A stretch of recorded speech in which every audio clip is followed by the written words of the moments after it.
Hi everyone, thank you so much for joining me for another Women Crush Wednesday. Today we are going to talk about the transgender activist and very fascinating woman, Marsha P. Johnson.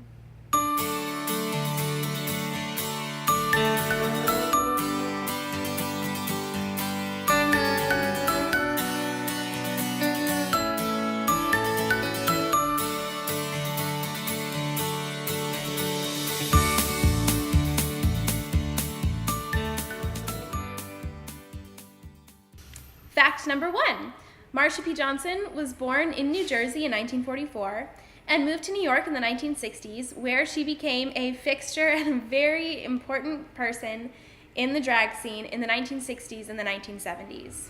Marsha lived during the time when the terminology around trans people was very fluid and not really locked down. In the early stages of her life, she called herself a transvestite, but as she got older, she ended up identifying as a transgender woman. Fact number two, Johnson is believed to have been an integral part in the Stonewall Uprising. What is the Stonewall Uprising? Well, it is considered the single most important civil rights act to start a focus on equal rights for the LGBTQ community. She and Sylvia Rivera, who was another trans activist, ended up having a spontaneous demonstration against a police raid that occurred in June in 1969 at the Stonewall Inn in Greenwich Village. It is believed that Marsha was celebrating her 25th birthday at the Stonewall Inn when a police raid occurred, and she ended up throwing her shot glass against a mirror and yelled, "I've got my civil rights."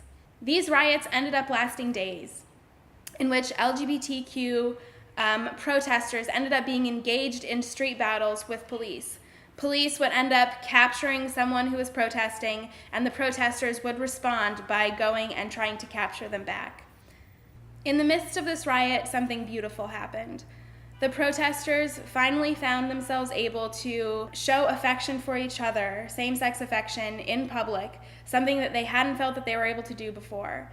Allen Ginsberg later noted that this was the first time that he saw many men who had grown up feeling wounded finally threw that away and were able to live their true selves during this riot. Fact number three, Johnson ended up becoming a very important transgender activist in the US. She and Sylvia Rivera ended up founding STAR, which stands for Street Action Transvestite Revolutionaries. This organization also worked for the inclusion of transgender to be included under the umbrella of gay rights.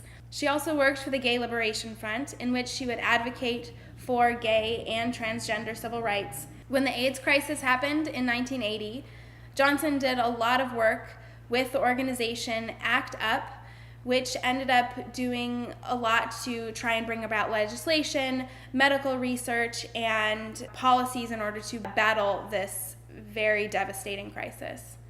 Fact number four, Johnson was really known for having a very vivacious personality. She ended up posing for Andy Warhol in 1974 for a piece of his called Ladies and Gentlemen. And when she was asked by many people what the P in Marsha P. Johnson stood for, she is famously known for saying, "It stands for pay it no mind." Fact number five, unfortunately, Johnson died in 1992. Her body was found floating in the Hudson River, and medical examiners deemed her death a suicide, even though all of her friends say that there is no way that she was suicidal. There's actually eyewitnesses that see that she was being harassed by people earlier in the day. Even today, there is still a lot of suspicion around her case, and there is a lot of people who have been pushing to try and reopen her case to change the cause of death from suicide. Days before her death, she actually gave an extensive interview, which ended up founding the core of the 2012 documentary, Pay It No Mind, The Life of Marsha P. Johnson. Her life has been portrayed in two different films. In 2015, she was portrayed by Otojo Abbott in the film Stonewall. Additionally, she is also portrayed in the short experimental film Happy Birthday Marsha by the trans actress Maya Taylor, who is best known for her portrayal in the 2015 film Tangerine. Thank you so much for joining me for another Women Crush Wednesday to learn all about Marsha P. Johnson, who is important not only for her civil rights work, but also for a general understanding about gender fluidity.